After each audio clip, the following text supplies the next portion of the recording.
Hoje eu vou fazer um voo para Jacarepaguá, vou fazer uma navegação e vou mostrar para vocês como que a gente planeja uma navegação visual. A gente precisa de algumas cartas para planejar a navegação e aí eu vou mostrando para vocês como que funcionam essas cartas. Dá para a gente dividir esse planejamento do voo em 3 partes. Planejamento meteorológico, para você saber como que vai estar a meteorologia, se vai dar ou não para você voar, e qual o tempo que você vai encontrar. Planejamento de rota, qual rota que você vai fazer e, consequentemente, planejamento das cartas que você vai utilizar. E as coisas caminham juntas. Se a meteorologia estiver ruim, você não voa e, dependendo da meteorologia, você vai fazer uma determinada rota ou desvio, alguma coisa assim. A primeira parte é a gente determinar a rota que a gente vai fazer, e aí para isso eu uso o Nexatlas, mas dá pra gente fazer na forma raiz, que é através da carta. Essa aqui no caso é uma carta VAC.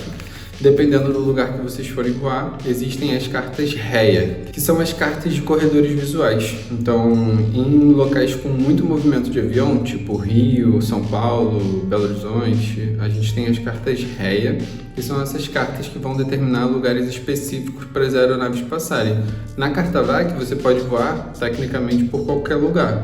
Na carta REA, não. Na carta REA, você tem um corredor visual que você vai se manter e vai voar ali por referências visuais. Então, por exemplo, tem um no Rio que é o Pontal. É uma parte da praia ali, tem uma montanhazinha que é mais alta e dá pra você ver de longe. Ou Queimados, por exemplo, tem a cidade ali de Queimados, a gente consegue ver quando você está voando, você passa em cima de uma cidade grande que aparece ali. Então, a carta REA serve basicamente para você se encontrar ali nos corredores visuais, porque você não pode sair voando para qualquer lugar no Rio de Janeiro. Você tem que voar em locais já determinados pelo DSEA. Na carta VAC, não. Na carta VAC, a gente pode voar para qualquer lugar. Então, por exemplo, teve um último voo que eu fiz, que eu saí aqui de Juiz de Fora e vim até a cidade que eu moro, que é Nova Friburgo. Aí eu fiz uma reta. Aí, claro, você vai achando referências como, por exemplo, uma cidade, um rio, a gente passa perto de um rio, que é a divisa do estado do Rio de Janeiro com Minas Gerais. As montanhas você consegue ver, esse quadradinho amarelinho aqui é uma cidade, então dá pra gente saber mais ou menos. E o amarelo grande aqui seria a cidade que eu estava sobrevoando. Então a gente voa sempre por referências visuais. Essas referências podem ser rios, estradas, ferrovias, linhas de alta tensão, cidades, povoados, né, aeroportos, e basicamente coisas que você consegue ver de cima e que você consegue se referenciar. Então a navegação visual é basicamente isso, é uma navegação que você vai voando, se referenciando pelo seu visual, se referenciando pelo que você consegue ver para fora. Então, às vezes uma praia, uma montanha ou alguma coisa assim, dá pra ver mais ou menos, e aí você consegue saber onde você tá. E a todo momento no voo visual, mesmo que a gente se perca ali, a gente fica tentando se encontrar só pela carta, procurando referências que você tem em volta de você e olhando a carta. Então, isso é um conceito que eu acho muito importante para pilotos, e na verdade não só para pilotos, mas para o geral, assim, que é você conseguir se referenciar de onde você está. Então, por exemplo, imagina uma situação que você está na praia e que você vai na água e você precisa voltar para onde você estava, e aí você vai olhar referências, você vai olhar alguma barraca que tem do lado, você vai olhar alguma pessoa, você vai olhar um prédio que tem na orla da praia, você vai olhar, enfim, alguma coisa assim. E a gente tenta procurar referências estáticas. Não, por exemplo, eu não posso voar com referência numa nuvem, porque a nuvem tem vento e o vento vai mudar a nuvem e aí você vai se perder, né? Então vamos para o planejamento para vocês verem como que funciona. Então, ó, a mágica toda vai acontecer aqui no Nexatlas, que é o aplicativo que eu utilizo para planejar meu voo, mas você pode utilizar qualquer outro aplicativo ou até a carta real. Mas isso aqui te adianta um pouquinho, porque na carta real você vai ter que ter o transferidor e vai ter que fazer tudo na mão, vai ter que traçar rota e tudo mais. A gente tem que saber fazer, óbvio, porque caso precise, você precisa estar com a rota no voo mesmo e, tipo assim, não dá pra confiar só no iPad. Ele pode acabar a bateria, ele pode travar, ele pode quebrar, sei lá. Então, você não pode só confiar plenamente em um instrumento, você tem que confiar em vários. Precisa ter a carta física também, mas eu vou fazer aqui no iPad. Vai ser um pouquinho mais rápido para vocês entenderem o conceito e vou comentando como que seria na carta real. Então, o primeiro passo pra gente começar o nosso planejamento é a gente achar o nosso aeroporto de partida, normalmente na carta VAC, se tiver a REA, pode ser na REA também. Achamos o nosso aeroporto de partida e a gente faz também achar o nosso aeroporto de destino. Então, ó, Juiz de Fora para Jacarepaguá, essa é a rota que eu vou fazer hoje. Só que no Rio de Janeiro, como eu comentei para vocês, existem as cartas REA. Então, o primeiro passo é você pegar a carta VAC e traçar o seu aeroporto de partida e o seu aeroporto de destino, tá? Só que, como eu falei para vocês, no Rio de Janeiro a gente tem a carta REA também dos corredores, então a gente precisa colocar aqui a carta REA. réia. Então, ó, agora com a carta réia, vocês observem que existem esses corredores aqui, esses espaços aqui que eles vão concentrar os aviões visuais. Então, nesse exemplo aqui de cima, a gente tem esse corredor pontilhado. Esse corredor pontilhado ele não é obrigatório, a gente não precisa seguir ele necessariamente, mas normalmente é de praxe que a gente siga. Então, vou começar meu voo, eu vou sair aqui de Juiz de Fora, vou voando pelo sul aqui na proa 198 por 24 milhas até essa posição aqui, que é a posição Pará, que é exatamente em cima aqui da cidade de Paraíba do Sul. Então, nossa primeira referência. E aí, nesse espaço que a gente fica 24 milhas voando, existem outras referências. Por exemplo, esse rio que a gente vai passar, existe essa outra cidade aqui, Comendador Levi Gasparian, existe a cidade de Três Rios, existe Matias Barbosa. Então, existem algumas formas que a gente tem de se encontrar aqui. No caso, na verdade, é melhor para a nossa rota que a gente vá por preto. Então, vou botar aqui, preto. Posição visual, preto. Preto, que eu me lembro, o rio faz esse movimento daqui, acho que dá até pra gente dar um zoom, ó, faz literalmente esse movimento. Então você tem um rio meio retinho aqui e aí faz esse movimento, e é o rio preto no caso, e por isso a posição preto. Aí a gente vai seguindo até a posição Vasso, então cheguei aqui na posição Vasso. E agora na carta tem algumas informações interessantes, que tem a nossa proa, que está aqui, 223, no caso, na carta real, a gente calcularia qual a distância, mas aqui ele já dá pra gente distância de 22 milhas e ele dá os limites de altitude, de 6.500 pés, que é o limite superior, e 3.300 pés, que é o limite inferior, então a gente tem que voar nesse limite aí. No caso, é de praxe que a gente voe na altitude máxima do corredor, então a gente voaria a 6.500. Então a gente chegou aqui na posição Laço, aí a gente vai seguir até a posição Santa, e aqui acontece uma coisa muito interessante. Vamos comentar, Vasso é uma cidade, então é fácil da gente ver, a gente vai visualizar vassouras ali e aí fechou. Aqui na posição Santa, vocês reparem que a gente tem o início aqui como pontilhado e depois como linha contínua. Então, aqui, a partir desse momento, a gente precisa chamar o controle rio, só que a gente não vai chamar na posição Santa, na verdade, depois de Vasso, a gente já pode pensar aí em chamar ele, já pode começar a chamar se o rádio pegar o controle rio. Tecnicamente, a gente tem que chamar 5 minutos antes de ingressar na terminal, aí a gente vai tentando chamar eles por aqui, e é isso. E a altitude aqui continua a mesma, a proa já está aqui na carta, mas também o Nexar vai ajudar pra gente. E aqui no Rio, a coisa começa a complicar, porque existem posições bem próximas. Então, ó, a gente vai passar pela posição Cunha, pela posição Queima, que é Queimados, pela posição Clube, que é um clube que tem ali embaixo, posição Posse, essa eu não lembro o que é a mesma, e Pontal. Pontal é fácil da gente ver, ó, Pontal é uma referência que a gente tem na praia. Não chega a ser uma ilha, mas é essa paradinha que a gente tem aqui na praia, visualmente dá pra gente ver, então a gente vai passar um pouquinho à direita do Pontal. Cada corredor tem um nome, então esse Charlie aqui gigante que a gente está vendo é o nome do corredor que eu estou indo. Então aqui no caso, quando eu passei a posição preto, eu ingressei no corredor Charlie e depois segui no corredor Charlie, e aí eu vou ingressar rapidinho no corredor Foxtrot para chegar em Jacarepaguá. Chegamos num momento crucial do nosso planejamento, que é, aqui em Jacarepaguá, ele determina rotas diferentes para a pista que tiver em uso. Então aqui a gente vai ter que ver o nosso planejamento meteorológico para a gente ver como é que tá. Existem 2 sites principais para a gente utilizar. Oficialmente é o RedMatch, que é um site da Força Aérea, do DSEA. E existe também um aplicativo que é o Wind, que eu vou mostrar ele daqui a pouco para vocês, que é um aplicativo bem legal, bem útil para a parte de aviação. Não é oficial, mas ele ajuda, mas quem vai determinar mesmo é o RedMatch. E aqui no RedMatch, a gente pode clicar bolinha por bolinha, ou a gente pode fazer um negócio que é aqui embaixo, ó, nessa barra lateral que a gente tem, a gente bota aqui, planeje seu voo. E aí eu vou botar, estou partindo de Juiz de Fora, indo para Jacarepaguá. Eu vou colocar meu alternativo aqui, Zona da Mata e Barbacena, que é perto aqui de Juiz de Fora. Meu nível de voo vai ser aqui dos, sei lá, 5.500. A data UFC, eu vou decolar de 3, 18 horas Zulu. E aí vou colocar FIR, deixa eu ver, FIR Brasília. Em Curitiba, caso tenha alguma coisa. E aí clico nas informações.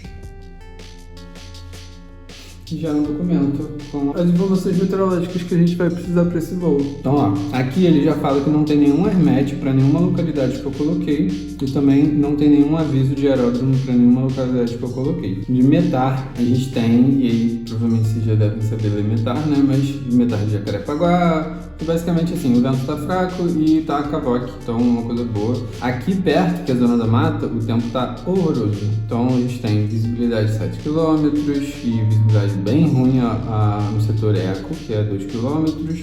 Pouco chuvisco e, enfim, broken a 8.000, broken a 1.100 pés, tá bem úmido, 2020. Então, basicamente é isso, já dá pra gente ter uma noção. O tempo vai melhorar, esses metais aqui são mais da situação do momento agora, mas a gente vai utilizar mais o TAF para planejar um voo futuro, né? O metal é do momento agora. Aqui pelo metal já dá pra gente saber que está utilizando agora a pista 03. Ele fala que o vento, ó, perto da hora que eu vou, na verdade o vento vai mudar. Então o vento vai pra pista 21, então eu vou pousar na 21 como eu pousei da outra vez, que é um sobrevoo bem legal que a gente faz ali na Barra, em cima do Rock in Rio. Então o vento deve mudar para 2.1, mas no momento ele está na 03 e vai manter cavoque, enfim, nada demais. E zona da mata, a tendência é que melhore também. O nosso voo é para as 18 Zulu e aí nas 18 vai estar cavoque e o vento, enfim, para cá a gente vai vir na Biruta, mas lá em Jacarepaguá dá pra gente ter uma noção que o vento vai estar 160 com 07 nós. Aí é interessante a gente ver também a SIGWX, que é uma carta bem legal. Ó, esses desenhos aqui são as nuvens, essa linha preta bem grossa aqui com triângulos é uma frente fria que está subindo, mas ela está indo para o oceano, então não vai atrapalhar a gente. E na região que a gente está aqui, ó, a gente não tem nenhum fenômeno meteorológico significativo aí para a gente ficar de olho. Então é isso. Carta de vento também, para a gente ter uma noção de como vai estar o vento no voo. O nosso vento, se a gente vai meio que descer, ele vai estar de lado, vai estar pela esquerda. Então é isso. Esse aqui é para, deixa eu ver, 5.000 pés, ele dá de 10.000 pés também, mas a gente não vai chegar nem perto de 10.000 pés. E aqui é a imagem de satélite para a gente ver a frente fria, ó, dá para ver certinho. Isso aqui é uma frente fria que está trazendo nuvem e tempo ruim. E acabou. Então, nosso planejamento meteorológico é esse, basicamente. E aí, voltando para cá, a gente sabe que provavelmente vai estar na pista 21, então a gente vai entrar por esse corredor aqui, que é o corredor Curicica, e fazer o toque hermet lá em Jacarepaguá. Então, de planejamento de rota, foi basicamente, ó, a gente vai navegar principalmente pelo corredor Charlie, acho que nem chega a ingressar no corredor Fox, o Pontal tá nos dois, e depois a gente vai pro portão Curicica, e aí faz o pouso em Jacarepaguá. Então, de rota, basicamente é isso. E as cartas que a gente precisa ver, vou mostrar rapidinho para vocês. A gente entra lá no AES Web, é o site também do DSEA, e tem as informações oficiais. E aí, ó, em Juiz de Fora, basicamente eu vou precisar de duas cartas, que é a carta do aeródromo, e ela mostra pra gente a pista, os hangares e as taxiways, informações pertinentes sobre o solo e tudo mais. Então, a ABC de JF que a gente vai precisar e a VAC para a gente entender o circuito, como eu vou aqui. Como eu sempre vou aqui, eu já sei de cabeça as informações, mas, por exemplo, o circuito aqui é feito a 4.100 pés, e a gente tem duas referências próximas do circuito, que são essas antenas iluminadas aqui nos dois lados, e mais ou menos como que a gente vai fazer o circuito de tráfego. Então isso para a partida, beleza? Aí a gente precisa agora das informações de Jacarepaguá. Então aqui em Jacarepaguá é legal a gente dar uma olhadinha aqui nas informações que aparecem do aeródromo. Então de Juiz de Fora eu já sei de cabeça, mas é até bom se a gente ver se mudou alguma coisa. Mas assim, dados geográficos, horário de funcionamento, os obstáculos que a gente tem, os procedimentos, enfim, isso aqui eu li ontem, então tá fresquinho na minha cabeça. Mas de Jacaré também eu li faz pouco tempo, então, mas é legal dar uma olhada. Aqui tem as informações das pistas, quais pistas a gente tem, qual a distância das pistas, o que tem nas pistas, as comunicações que a gente vai usar, torre e solo, se tem combustível, a parte meteorológica, serviço de hangaragem e bombeiros. E aí os remarques do regulamento para tráfego local, isso aqui é a coisa mais importante para você ler, porque diz como funciona a regra naquele aeródromo, porque a gente tem as regras gerais, mas cada aeródromo tem as suas peculiaridades, e aí está tudo explicado aqui. Aí os procedimentos e tudo mais, e aqui uma coisa que todo mundo ama de paixão, que são os NOTAMs, que é basicamente as informações momentâneas ali do aeródromo, ou que vão virar oficiais, né? Então, por exemplo, tem uma informação aqui na verdade são informações de ré, que são corredores de helicópteros, então não influencia a gente. Aí ele fala que tem um obstáculo montado e uma área de, se não me engano, de paraquedismo. Aí aqui é a mesma coisa, a gente precisa pegar a ADC do aeródromo para entender como que funciona lá, como é a pista, o pátio e tudo mais, e a VAC do aeródromo para a gente saber qual altitude que a gente vai fazer o circuito. Eu acho que eu já até coloquei, não coloquei não, mas no meu planejamento eu vou colocar. A última altitude que a gente vai voar vai ser, no caso, esses 1000 pés aqui, provavelmente. Deixa eu dar uma olhadinha. Ó, aeronaves, altitude mínima no circuito para aeronaves categoria Alfa, que no caso é a minha do Cessna, é Alfa e Bravo, né? Vai ser 1.300 pés. Então a gente vai voar aqui 1.300 pés e aí ele dá até o portão que a gente vai partir, ó. Curicica, a gente ingressa e já ingressa direto no circuito, ou caso ele precise, a gente pode fazer a volta, enfim, mas normalmente a gente de Curicica já ingressa direto na final e aí faz o toque hermético. Então basicamente é isso. Uma dica legal também, aí óbvio, você também vai ter que pegar as cartas do aeródromo de alternativa, a ADC, a VAC e tudo mais que você precisar. E uma dica legal é você colocar a terminal que você está voando. No caso eu estou voando na Terminal Rio, então aparecem vários notões sobre como que está a Terminal Rio. Aí, por exemplo, ó, Ré, Charlie, portão entre o clube, altura compulsória entre as posições que a gente vai voar, no caso clube e pontal, aí vamos achar lá na carta, ó, clube e pontal. Toda essa região aqui, ó, daqui de cima até aqui embaixo, ele tem um limite na carta pra gente voar 3.000 pés, mas aqui tá informando que mudaram para 3.500, então a gente vai manter os 3.500. E é legal você dar uma olhada nos notões da terminal para você saber o que tá acontecendo lá, se tem alguma coisa muito diferente. Esse aqui muda tudo, porque senão você ia tomar um esporro do controle porque você ia descer para 3.000 e não precisa. Então, no caso de planejamento, é isso. E aí você coloca todas as informações que estão ali na carta, aqui na carta, no caso, aqui no seu planejamento. Então, eu coloco o Juiz de Fora até o meu toque, aí que é o top of climb, né? É o momento que você nivela o avião. Aí do toque até Preto, depois de Preto até Vaso, você vai anotando essas informações, calcula de acordo com a velocidade da sua aeronave quanto tempo você vai demorar. Aqui no Nextactas tem essa opção de você colocar, por exemplo, minha aeronave voa 80 nós, e aí vai dar os tempos certinho, ó. Vou demorar 13 minutos até Preto, depois de Preto até Vaso 16 minutos, de Vaso até Santa 8 minutos, de Santa até Cunha 2 minutos e assim por diante. Então é isso, o planejamento de voo visual basicamente é isso. Então, pessoal, em resumo, para você planejar o seu voo visual, você precisa das cartas, aí você determina a sua rota, anota tudo na sua ficha de planejamento, consulta as condições meteorológicas e aí você pode fazer do jeito que eu falei, de planejar seu voo dentro do RedMatch. Aí, claro, para você voar o avião, você vai ter que fazer a ficha de peso e balanceamento, que eu posso falar um pouquinho depois, mas é isso, sim, de planejamento do voo em si, é basicamente isso que você precisa. Então, qualquer dúvida, vocês comentem aí, que eu respondo aí nos comentários. Espero que ajude vocês nos seus voos visuais. E é isso, um abraço, deixa o seu like, compartilha com quem você acha que esse vídeo vai ser interessante e se inscreve no canal. Show? Valeu!